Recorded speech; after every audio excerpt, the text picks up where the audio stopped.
Most men spend their entire lives begging for approval, begging for validation, begging for someone to finally see their worth. They chase relationships like starving dogs. They justify their existence to people who don't even respect them. They negotiate their value with those who've already decided they have none, and they wonder why they're miserable. Here's the truth they'll never tell you. The moment you beg, you lose. The moment you chase, you repel. The moment you justify yourself, you admit you're guilty. Power doesn't explain itself. Value doesn't negotiate.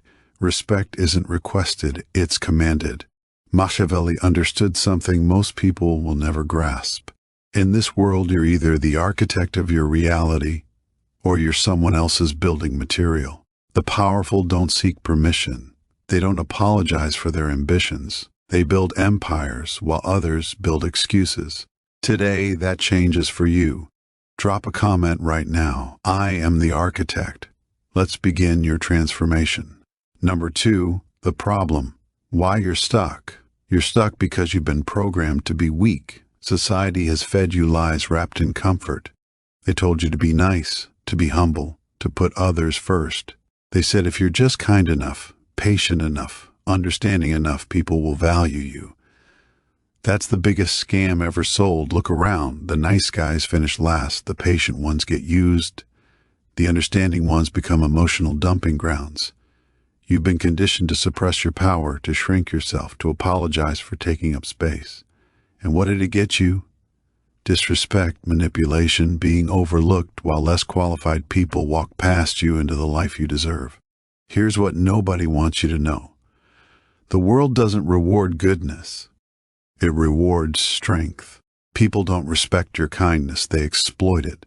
Your willingness to justify yourself isn't seen as transparency, it's seen as weakness. Every time you chase someone who pulled away, you teach them you have no options. Every time you beg for attention, you confirm you're not worth giving it to freely. Every time you over-explain yourself, you hand them the knife to cut you with. Machiavelli wrote that it's better to be feared than loved because love is fickle, but fear is constant. He wasn't advocating cruelty. He was revealing human nature. People don't value what's always available. They don't chase what chases them. They don't respect what constantly seeks their approval. Your problem isn't that you're not good enough. It's that you've been advertising your desperation instead of demonstrating your value. Comment below. I stopped chasing now. Number 3, the shift. Understanding self-value. Self-value isn't something you find, it's something you build. And it starts with a brutal realization. Nobody's coming to save you. Nobody is going to hand you respect. Nobody's going to recognize your worth until you recognize it first. The marketplace of life is ruthless. It operates on perceived value, not actual value. A man who knows his worth and acts accordingly will always outperform a more talented man who begs for recognition. Why? Because value is a language spoken through behavior, not words. When you chase, you communicate scarcity.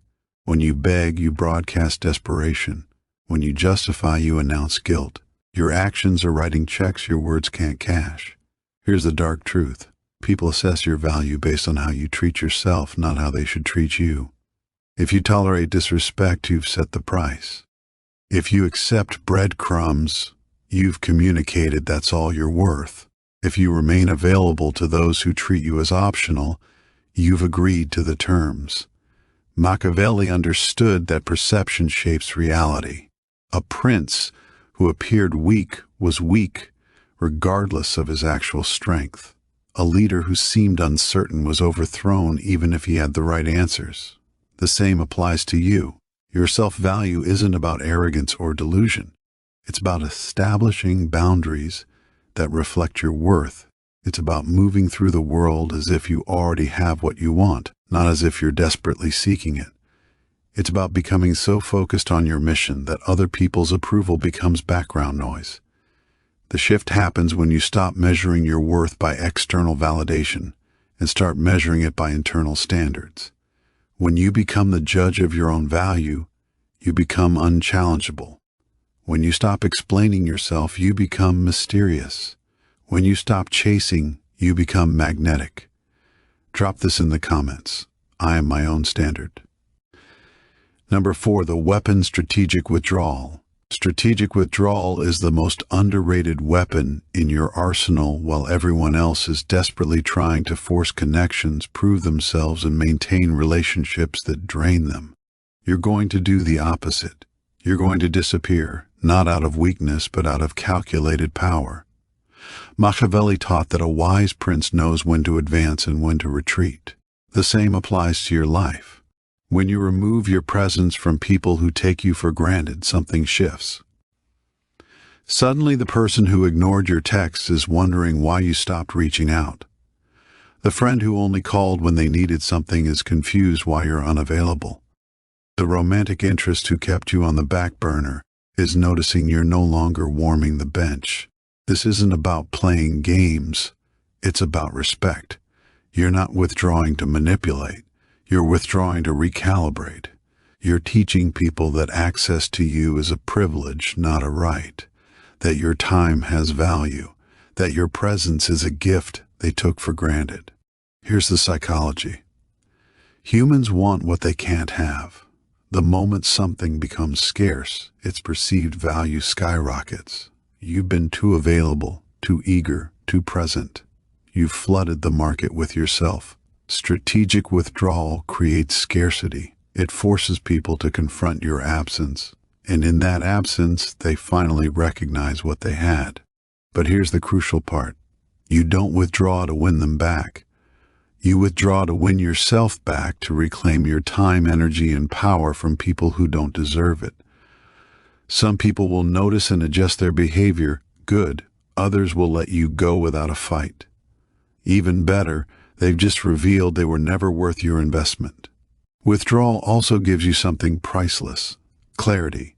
When you step back from the chaos of proving yourself, you see situations for what they really are.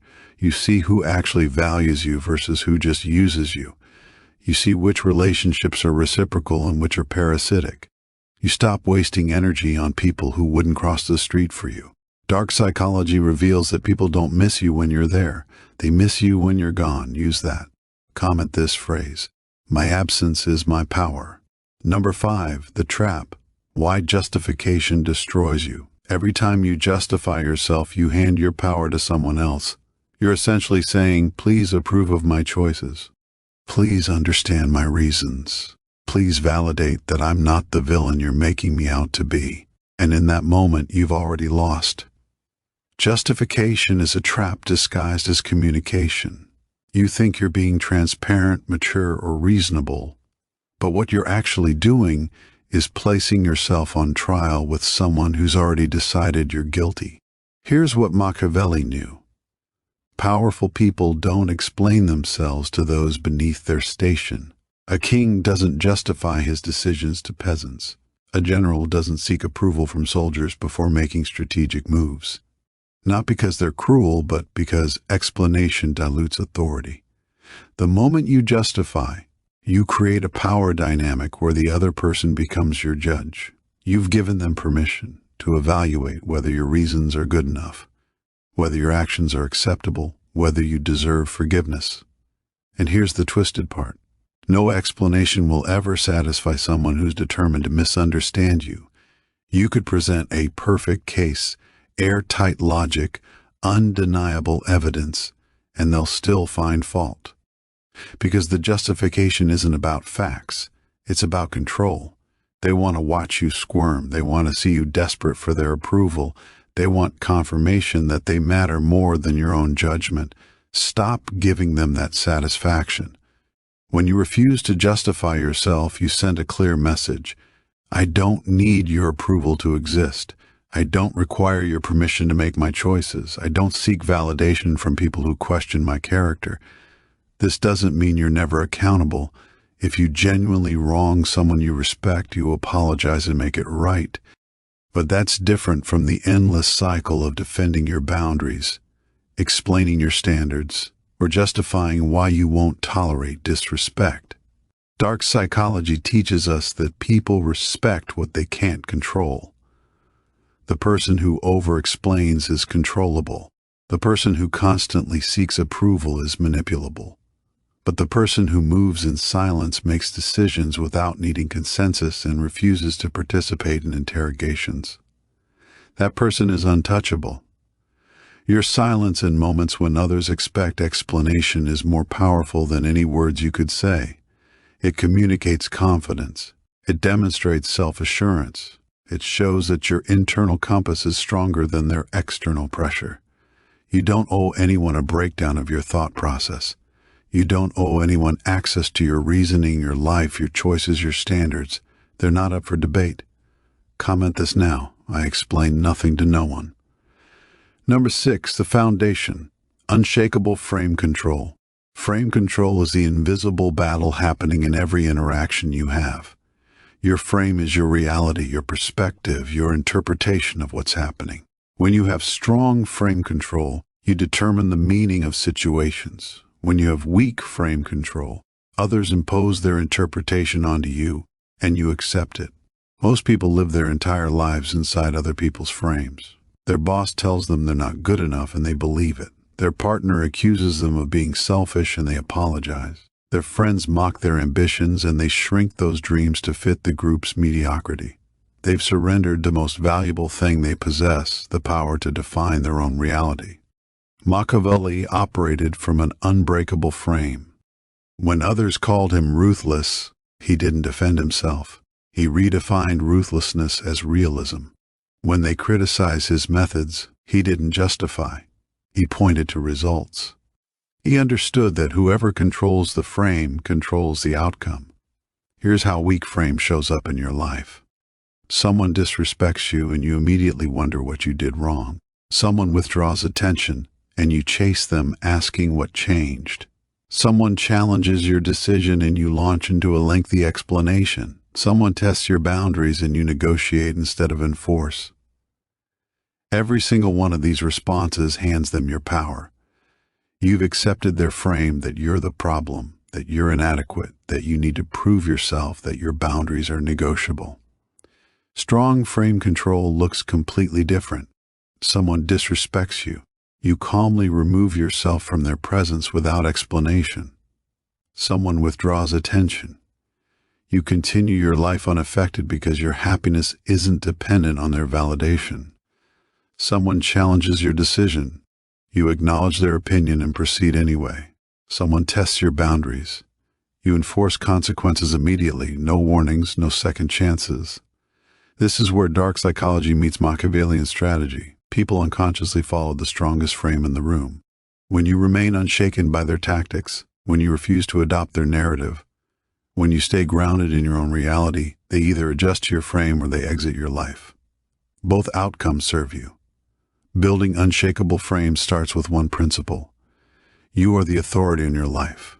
Not your parents, not your partner, not your friends, not society. You, when someone tries to guilt you, recognize it as a frame attack. When someone tries to shame you, see it as an attempted frame takeover. When someone gaslights you, understand they're trying to replace your reality with theirs. And here's the key.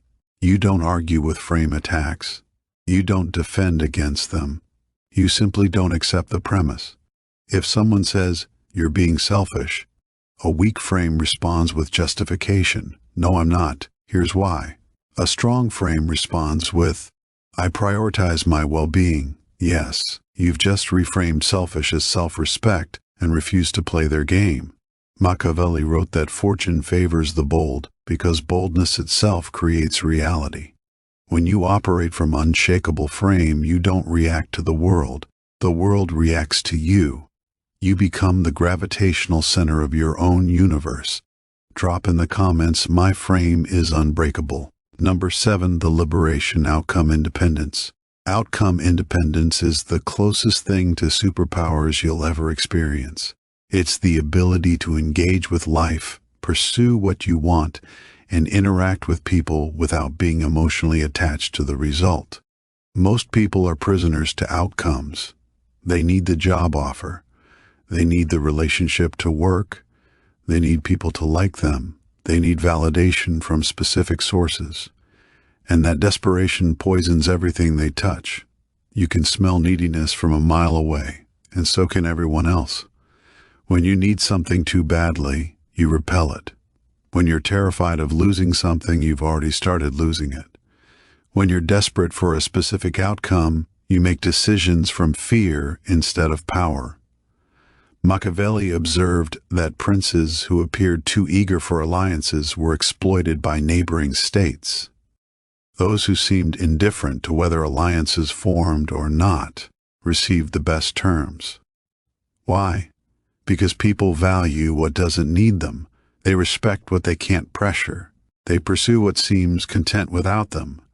Outcome independence doesn't mean you don't care about anything. It means you're not enslaved by specific results.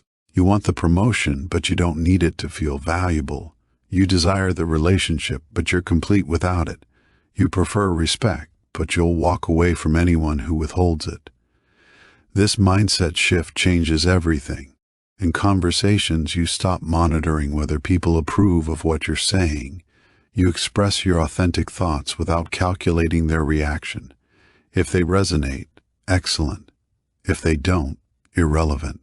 You're not performing for their validation. In relationships, you stop walking on eggshells, terrified of triggering abandonment. You show up as yourself, opinions, boundaries, standards intact. If they can't handle the real you, they've done you a favor by revealing incompatibility early in your career. You stop accepting mistreatment because you're afraid of losing income. You recognize that someone willing to exploit your fear of job loss will continue escalating that exploitation. You'd rather take the risk of finding better than guarantee yourself continued disrespect. Here's the dark psychology that makes this so powerful. Humans are wired to pursue what withdraws and withdraw from what pursues. The person who needs nothing from you becomes infinitely more intriguing than the person who needs everything. When you embody outcome independence, you trigger something primal in others. They sense that you're not controlled by typical levers of manipulation, fear, guilt, social pressure, scarcity. You become unpredictable in the best possible way. Unpredictable, not because you're chaotic, but because you're genuinely unmoved by their tactics. But outcome independence requires something most people aren't willing to develop: options. You can't be truly independent of outcomes if you have no alternatives. This is why Machiavelli emphasized that a prince must never depend on a single source of power, a single alliance, or a single strategy. Diversification equals freedom. In practical terms, this means building multiple income streams so no single job owns you. Cultivating multiple relationships so no single person's approval defines you. Developing skills that make you valuable in various contexts so no single environment traps you. Creating a life so rich with purpose, hobbies, ambitions, and connections that any one person's presence or absence doesn't devastate your existence. When you have options, you negotiate from abundance. When you have alternatives, you can walk away from bad deals. When you have a foundation that doesn't crumble if one person leaves, you attract people who stay because they want to, not because you need them to. The ultimate freedom is this: being so secure in who you are and what you bring that you can genuinely wish someone well as they walk away. No bitterness, no desperation, no attempts to convince them of your value. Just a clean release and immediate refocus on your mission. That's not cold. That's liberation. That's not heartless. That's self-respect. That's not avoidance. That's outcome independence. Machiavelli understood that the moment you become attached to a specific path, you become exploitable by anyone who controls that path. But when you're willing to pivot, adapt, and pursue alternative routes, you become dangerous in the best sense. You can't be controlled. People either meet your standards or they watch you succeed without them.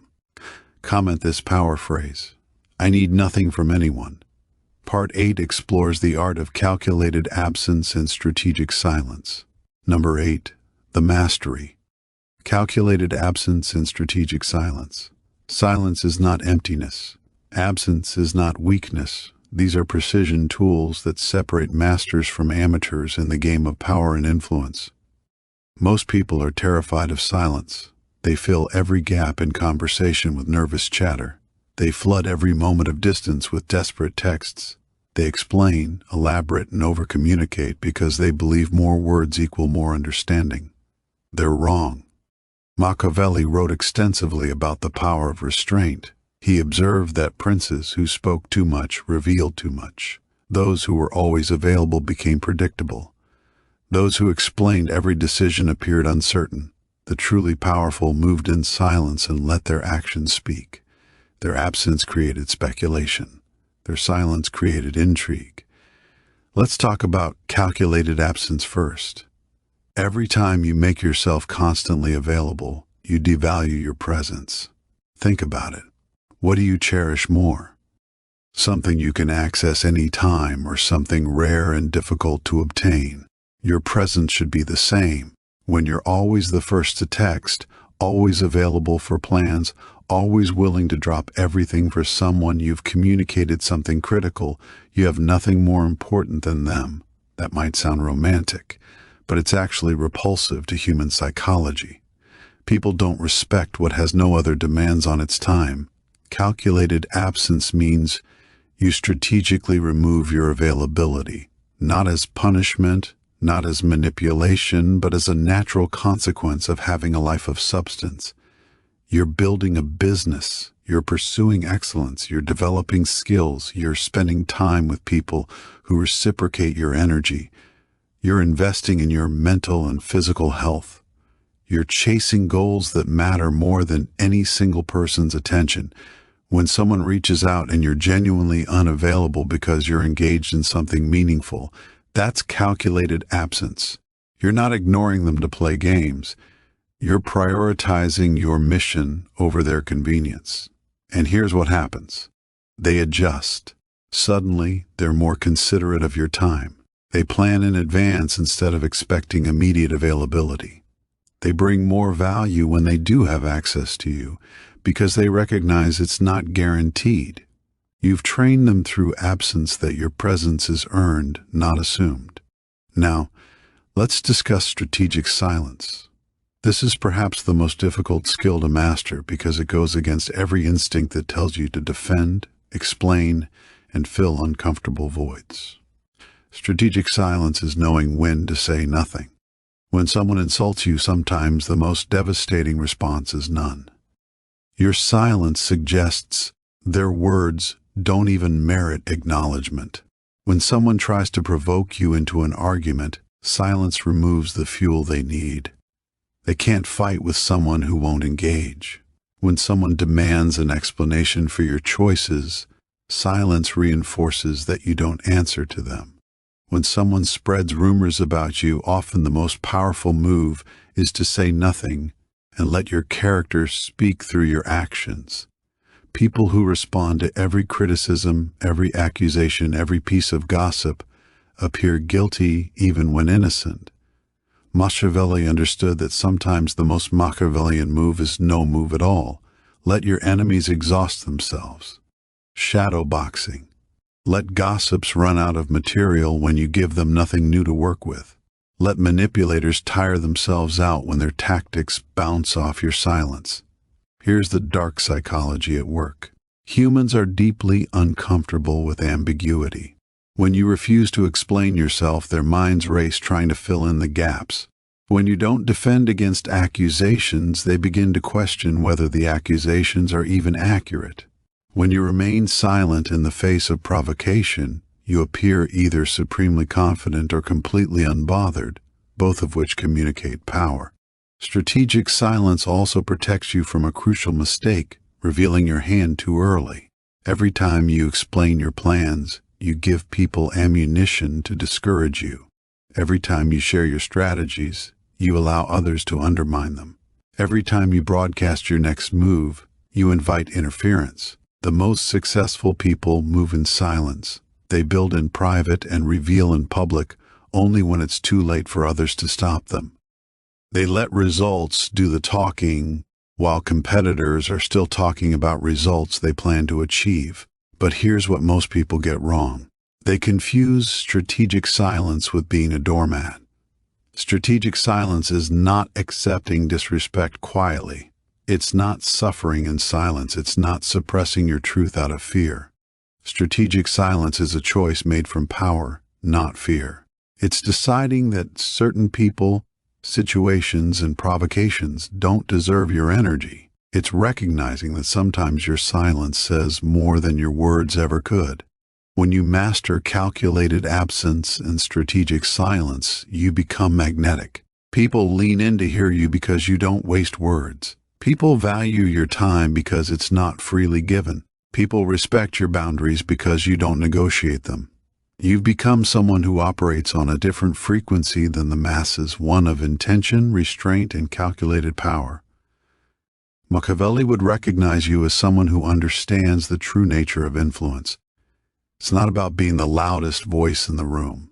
It's about being the one everyone stops to hear when you finally speak. Comment right now. I move in silence. Number 9, the transformation. Becoming untouchable. Untouchable doesn't mean isolated. It doesn't mean cold or emotionless. It means you've built yourself into someone who cannot be manipulated, controlled, or broken by external circumstances. You've become psychologically sovereign. This is the ultimate goal of everything we've discussed, to forge yourself into a person who operates from such deep internal power that the chaos around you doesn't penetrate your core. Most people are fragile. Their mood depends on how others treat them. Their self-worth fluctuates based on external validation. Their decisions are hijacked by fear of judgment. They're puppets, and everyone around them knows exactly which strings to pull. One criticism, and they spiral. One rejection, and they question everything. One setback, and they abandon their path. They're touchable, controllable, predictable. Machiavelli studied power for decades and reached a crucial conclusion. The leaders who survived weren't necessarily the strongest or smartest. They were the ones who couldn't be psychologically destroyed. They had built internal fortresses that external armies couldn't breach. Becoming untouchable requires mastering 4 pillars. First, emotional self-sufficiency. This means your happiness, peace, and sense of worth come from within, not from others. You enjoy company but don't need it. You appreciate love but aren't desperate for it. You welcome success but aren't devastated by temporary failure. You've detached your emotional state from external validation. When someone tries to hurt you with their opinion, it bounces off because you're not seeking their approval in the first place. When someone withdraws their presence to punish you, it doesn't work because you're complete without them. When life delivers a blow, you absorb it, process it, and continue forward because your foundation isn't built on circumstances. It's built on unshakable self-belief. Second, mission obsession. Untouchable people aren't untouchable because they're defensive. They're untouchable because they're so focused on their mission that distractions can't derail them. You need something in your life bigger than any relationship, bigger than any person's opinion, bigger than comfort or convenience. A purpose so compelling that petty drama feels like a waste of precious time. When you're building an empire, you don't have energy for gossip. When you're mastering your craft, you don't care who's talking about you. When you're transforming into your higher self, other people's limitations stop being your concern. Your mission becomes your shield. Anything that doesn't serve it gets ignored. Anyone who doesn't support it gets distance. Any situation that drains you without contributing to your growth gets eliminated. Machiavelli was untouchable not because he avoided conflict, but because he was so committed to understanding and documenting power that personal attacks were irrelevant noise. His mission protected him. Third, strategic detachment. This is different from being cold or uncaring. Strategic detachment means you engage with people and situations while maintaining emotional objectivity. You observe what's happening without being consumed by it. You participate without losing yourself in the outcome. Think of it like a chess player. They care about winning, but they're not emotionally devastated by losing a piece. They're detached enough to see the board clearly, think several moves ahead, and adjust strategy without panic. You bring this same energy to your life. Someone betrays you. You feel it, process it, and then detach emotionally to see the situation clearly and respond strategically rather than reactively. A relationship ends. You grieve appropriately, but you don't let it define you or derail your trajectory. You lose an opportunity. You extract the lesson, adjust your approach, and keep moving without carrying bitterness.